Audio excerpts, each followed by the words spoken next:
Minta doktor jelaskan ketiga-tiga vaksin ni, peranan, ketahanan, mitos dan juga realitinya. Kita ambil yang mudah je lah dulu ya. Kita ambil yang mudah dulu. Ya, kalau kita lihat mengapa vaksin Pfizer sampai dulu kepada kita ya, dan mengapa kemudiannya diikutkan vaksin yang dipanggil viral based vector vaksin, vaksin AstraZeneca datang kedua dan vaksin Sinovac datang ketiga. Ya, itu mengapa itu berlaku adalah boleh diterangkan dengan teknologi ya. Sebab apabila mereka membangunkan vaksin dengan menggunakan teknologi yang dipanggil mRNA itu ya. Yang itu kena cerita sikit lah apa mRNA itu. Tadi kita cerita pasal virus tu kan. Virus tu ya, di dalam, kalau sekarang ni rakyat Malaysia semua dah tengok virus tu kan, dia bentuk durian kan, bentuk macam durian kan. Ada spike tu kan. Tetapi dalam virus tu sendiri ada genom. Genom ni maknanya ada kod. Ada kod untuk virus itu masuk dan berkembang biak. Jadi kod tu penting. Ya.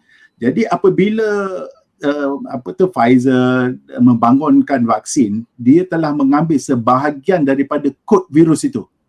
Jadi kalau kita lihat dia, kod virus itu katakanlah panjang, dia akan mengambil sebahagian daripada kod virus itu ya, dan dimasukkan, dijadikan vaksin.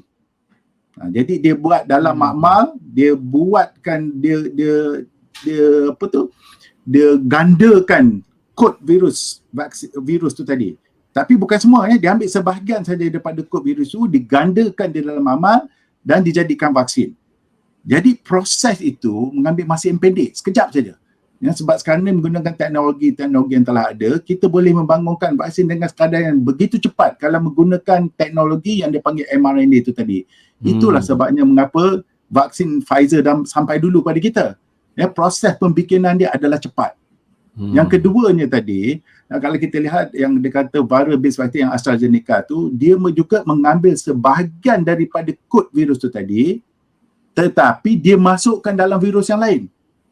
Jadi ada dua beza kena faham. Yang pertama, dia ambil kod virus tu tadi, dia gandakan dan yang itu dijadi vaksin. Okey, itu yang pertama. Yang kedua tadi, dia ambil sebahagian daripada kod virus tu dan dia masukkan dalam virus yang lain. Jadi yang itu dia gunakan sebagai vaksin. Itu yang pertama tadi Pfizer, yang kedua tadi AstraZeneca, yang kedua. Yang ketiga Sinovac ni tadi, dia tak ambil kod virus tu, dia ambil seluruh virus tu.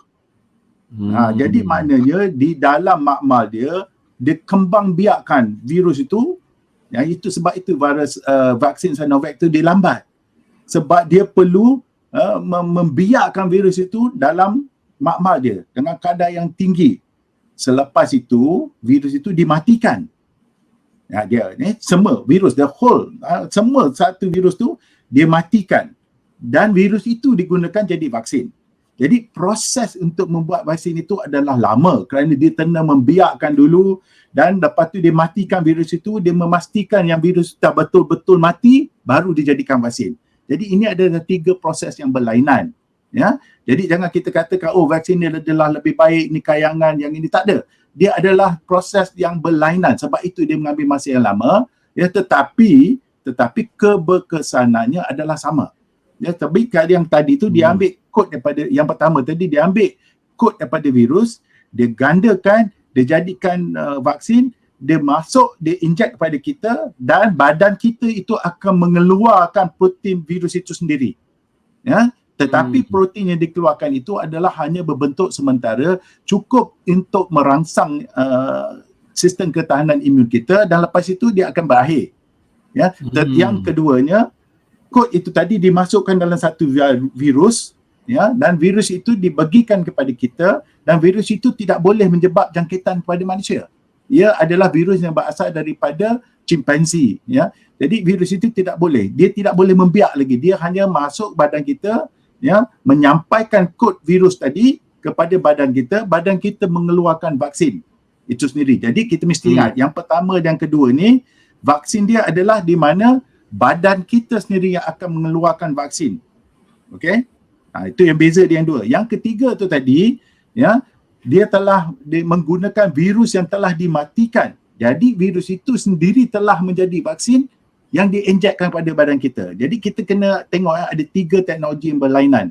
Tetapi walaupun 3 teknologi yang berlainan, tujuan akhirnya adalah sama, untuk merangsang sistem imun kita supaya sistem imun kita itu mempunyai memory, mempunyai peringatan apabila dijangkiti nanti, dia akan merangsang balik imun sistem untuk melawan jangkitan. Ya, tidak ada bezanya, cuma adalah bergantung pada teknologi yang berbeza, itu saja.